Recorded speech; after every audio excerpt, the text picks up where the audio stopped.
അസ്സലാമു അലൈക്കും. Welcome back to അർസാസ് വേൾഡ്. ഇന്ന് ഞാൻ എല്ലാവർക്കും ഒരുപാട് ഇഷ്ടമായിട്ടുള്ള കേക്കിൻ്റെ റെസിപ്പിയാണ് കാണിക്കുന്നത്. ഇത് വളരെ സോഫ്റ്റ് ആയിട്ടുള്ളൊരു കേക്കാണ്. ഇതുണ്ടാക്കാൻ ഓവണോ കുക്കറോ ഒന്നും ആവശ്യമില്ല. അപ്പോൾ ഇതെങ്ങനെ ഉണ്ടാക്കുന്നതെന്ന് നോക്കാം. കേക്ക് ഉണ്ടാക്കാൻ ആവശ്യമായ സാധനങ്ങൾ എന്തൊക്കെയെന്ന് കണ്ടു നോക്കാം. 230 ml മൈദയാണ് ഞാൻ എടുത്തിട്ടുള്ളത്. ഇതിൽ 1/2 ടീസ്പൂൺ ബേക്കിംഗ് പൗഡറും ചേർത്ത് 3 പ്രാവശ്യം തരിച്ചെടുത്തതാണ്. കേക്ക് ഉണ്ടാക്കാൻ എത്ര പ്രാവശ്യമാണ് മൈദ തരിക്കുന്നത് അത്രയും കേക്ക് സോഫ്റ്റായിട്ട് വരും. പിന്നെ ബേക്കിംഗ് സോഡ ഇതിൽ ചേർക്കണില്ല. 1/2 കപ്പ് പൊടിച്ച പഞ്ചസാര. ഈ കേക്ക് ഉണ്ടാക്കാൻ പഞ്ചസാര പൊടിച്ചിട്ട് തന്നെ എടുക്കണം.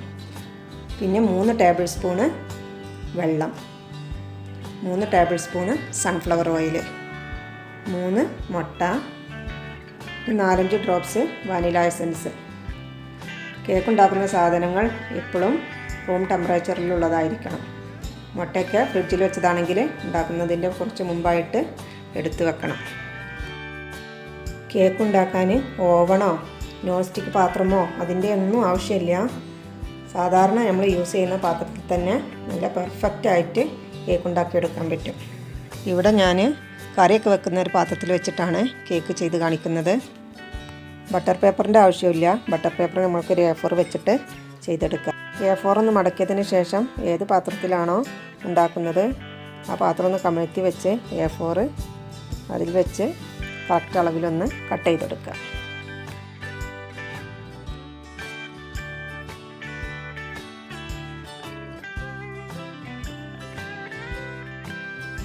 ഇനി പേപ്പറിലൊന്ന് എണ്ണ തടവി കൊടുക്കണം. ഇങ്ങനെ ചെയ്താൽ ബട്ടർ പേപ്പറിൻ്റെ ഒന്നും ആവശ്യമില്ല. ഇനി പാത്രത്തിലേക്ക് വെച്ചെടുക്കുക. ഇങ്ങനെ ചെയ്താൽ പാത്രത്തിലൊന്നും കേക്ക് ഒട്ടി പിടിക്കില്ല. പാത്രത്തിലും ജസ്റ്റ് ഒന്ന് എണ്ണ തടവി കൊടുക്കണം. ഇനി കുറച്ച് മൈദ ഇട്ടിട്ട് പാത്രത്തിൻ്റെ എല്ലാ ഭാഗത്തും ആകത്തക്ക വിധമൊന്ന് തട്ടിക്കൊടുക്കുക. ഇത് കേക്ക് ഒട്ടി പിടിക്കാതിരിക്കാൻ വേണ്ടിയിട്ടാണ് ഇങ്ങനെ ചെയ്യുന്നത്. ബാക്കി വന്നത് ഇതുപോലെ ഒന്ന് തട്ടിക്കൊടുത്താൽ മതി. കേക്ക് ഉണ്ടാക്കുമ്പോൾ ആദ്യം ഉണ്ടാക്കുന്ന പാത്രം ഒന്ന് ഗ്രീസ് ചെയ്ത് വെക്കണം. അതിനുശേഷം ബാക്കിയുള്ളതൊക്കെ ചെയ്യാം. ഇവിടെ ഞാൻ 2 ബൗൾ എടുത്തിട്ടുണ്ട്. മുട്ടയുടെ വെള്ളയും മഞ്ഞയും സെപ്പറേറ്റ് ആയിട്ടാണ് പാത്രത്തിലേക്ക് ഒഴിച്ചു കൊടുക്കുന്നത്. ഈ കേക്ക് ഉണ്ടാക്കാൻ ഇതുപോലെ ചെയ്തെങ്കിൽ മാത്രമേ കേക്ക് സോഫ്റ്റായിട്ട് കിട്ടത്തുള്ളൂ. 3 മുട്ട ഞാൻ അതിലേക്ക് പൊട്ടിച്ചൊഴിച്ചിട്ടുണ്ട്. 1 പിഞ്ച് ഉപ്പും കൂടെ ചേർത്ത് കൊടുക്കുന്നുണ്ട്. അപ്പോൾ മുട്ടയുടെ വെള്ളയും മഞ്ഞയും 2 ബൗളിലാക്കിയിട്ട് എടുത്തിട്ടുണ്ട്. ഇനി ഇതൊന്ന് ബീറ്റ് ചെയ്തെടുക്കണം. ആദ്യം കുറഞ്ഞ സ്പീഡിൽ ബീറ്റ് ചെയ്ത് പിന്നെ സ്പീഡ് കൂട്ടി കൊണ്ടുവരണം. ഇത് ഓവറായിട്ട് ബീറ്റ് ചെയ്യേണ്ട ആവശ്യമൊന്നുമില്ല. ജസ്റ്റ് ഒന്ന് ബീറ്റ് ചെയ്തെടുത്താൽ മതി.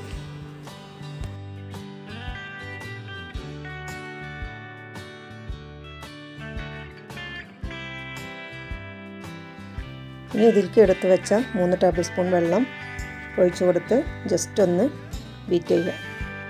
അതിനുശേഷം എടുത്ത് വെച്ച ഓയിലും ഒഴിച്ചിട്ട് ഒന്ന് ബീറ്റ് ചെയ്തെടുക്കുക.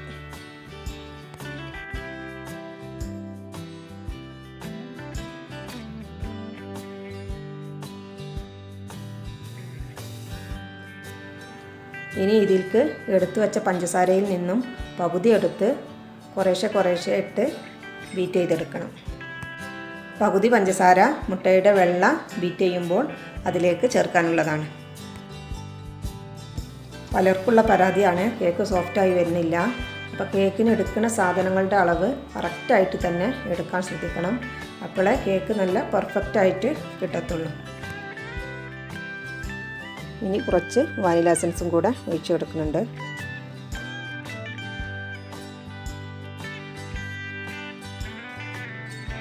ഇനി ഇത് ഹൈ സ്പീഡിൽ 2 to 3 മിനിറ്റ് നേരം നല്ല പോലെ ബീറ്റ് ചെയ്തെടുക്കുക.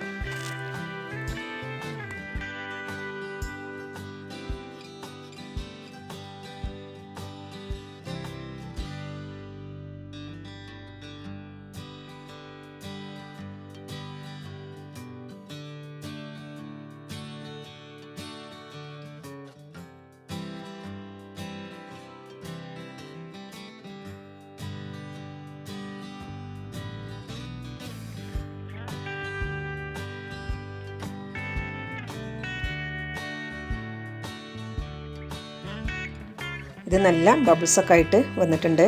ഇനി ഇതിലേക്ക് കുറേശ്ശെ മൈദ ഇട്ട് ജസ്റ്റ് ഒന്ന് ബീറ്റ് ചെയ്യാം. ഓവറായിട്ട് ചെയ്യാൻ പാടില്ല കേട്ടോ. അതുപോലെ മൈദ ഒന്നിച്ചിട്ട് ബീറ്റ് ചെയ്യാനും പാടില്ല. ഇതിലുള്ള ബബിൾസ് എല്ലാം പോയി കേക്ക് പൊങ്ങി വരില്ല, പിന്നെ കേക്ക് ഹാർഡായി പോവുകയും ചെയ്യും.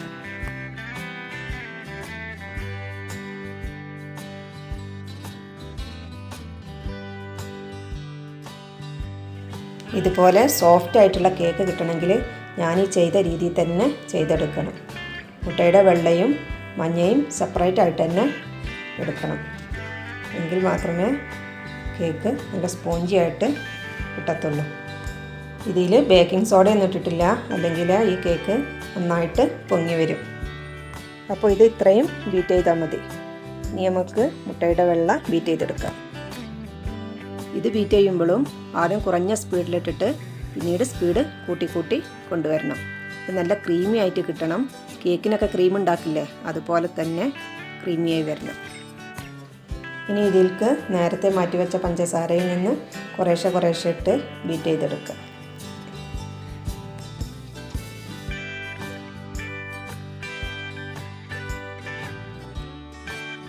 ഈ കേക്കിന് സ്പോഞ്ച് കേക്കൊന്നും ഷിഫോൺ കേക്കെന്നൊക്കെ പറയാറുണ്ട്. വായിലിട്ടാൽ അലിഞ്ഞു പോകുന്ന രീതിയിലുള്ളൊരു കേക്കാണിത്.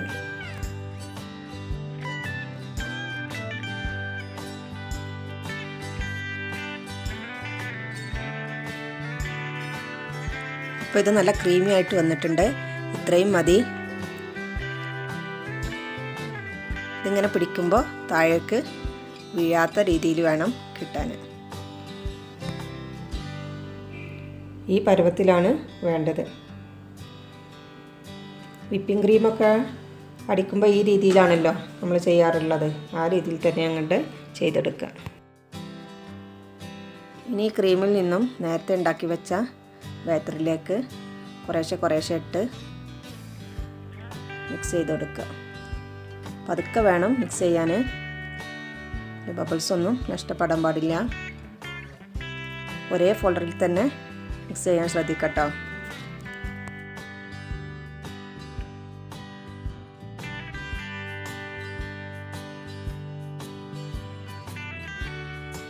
ഇത് ഒരുപോലെ മിക്സ് ചെയ്തെടുത്തിട്ടുണ്ട്. ഒരുപാട് സമയമിട്ടിട്ട് മിക്സ് ചെയ്തെടുക്കരുത്, കേക്ക് ഹാർഡായി പോകും. ഇത്രയും മതി. ഇത് കണ്ടാൽ തന്നെ മനസ്സിലാവും നല്ല സോഫ്റ്റ് ആയിട്ട് തന്നെ കിട്ടിയിട്ടുണ്ട്.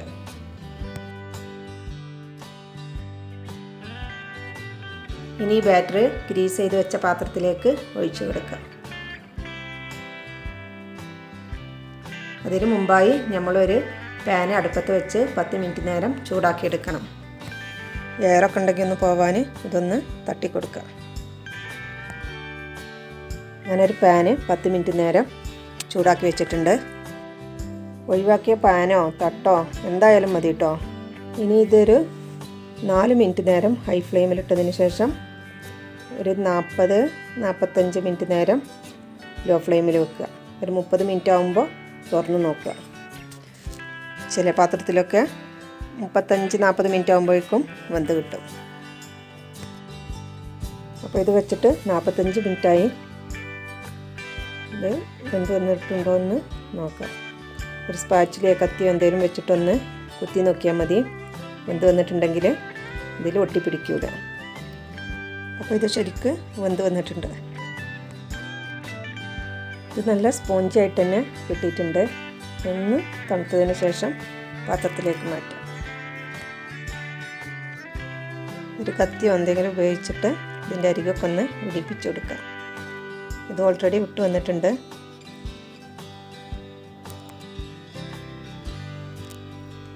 ഇതൊരു പാത്രത്തിലേക്ക് മാറ്റി ഇല്ല ബട്ടർ പേപ്പർ ഒന്ന് എടുത്ത് മാറ്റാം.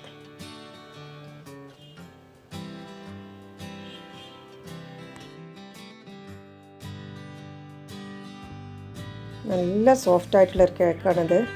എല്ലാവരും ഒന്ന് ഉണ്ടാക്കി നോക്കണം. അങ്ങനെ നമ്മുടെ സ്പോഞ്ച് കേക്ക് റെഡി ആയിട്ടുണ്ട്. കണ്ടോ, ഇത് തൊട്ട് നോക്കുമ്പോൾ തന്നെ അറിയാം ഇത് ഇങ്ങോട്ട് സ്പോഞ്ച് പോലെ താന്നു പോകുന്നുണ്ട്. അപ്പോൾ എല്ലാവരും ഇതുപോലെയൊക്കെ ഒന്ന് ഉണ്ടാക്കി നോക്കണം. ഇഷ്ടമായാൽ ലൈക്ക് ചെയ്യണം, കമൻറ്റ് ചെയ്യണം, ഷെയർ ചെയ്യണം, സബ്സ്ക്രൈബ് ചെയ്യണം. അപ്പോൾ ഒരു കുഞ്ഞു ബെല്ലൈക്കൺ കാണും, അതോടെ ഒന്ന് ക്ലിക്ക് ചെയ്യുക. അപ്പോൾ ഞാനിടുന്ന വീഡിയോസ് നിങ്ങൾക്ക് നോട്ടിഫിക്കേഷനായി അന്ന് തന്നെ കിട്ടുന്നതായിരിക്കും. Thanks for watching.